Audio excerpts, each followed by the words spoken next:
கடந்த 10 ஆண்டுகால மோடி ஆட்சியில் நாடு எந்த வளர்ச்சியும் இல்லாமல் பின்னோக்கி சென்றுள்ளது என்று புதுச்சேரி மகளிர் காங்கிரசார் குற்றம் சாட்டியுள்ளனர். இது தொடர்பாக கூட்டாக செய்தியாளர்களை சந்தித்த அவர்கள், நாடாளுமன்ற தேர்தலை முன்னிட்டு ராகுலோடு கைகோப்பம் என்ற மைய கருத்தை முன்வைத்து மகளிர் காங்கிரஸ் சார்பில் தொகுதி வாரியாக ஆலோசனை கூட்டம் நடத்தப்பட்டு வருகிறது என்றும், அந்த வகையில் மகளிர் காங்கிரஸ் சார்பில் ஆலோசனை கூட்டம் காங்கிரஸ் கட்சி அலுவலகத்தில் நடைபெற்றது.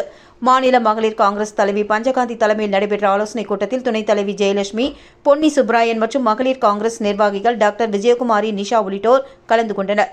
இதில் வருகின்ற நாடாளுமன்ற தேர்தலில் பாஜகவை தோற்கடித்து மீண்டும் காங்கிரஸ் கட்சியை ஆட்சியில் அமர வைக்க ராகுலோடு கைகோர்ப்போம் என்ற ஆலோசனையில் ஈடுபட்டனர். தொடர்ந்து செய்தியாளர்களை சந்தித்த அவர்கள், கடந்த 10 ஆண்டுகால ஆட்சியில் பொய்யான வாக்குறுதிகளை கொடுத்து மோடி பிரதமரானார்.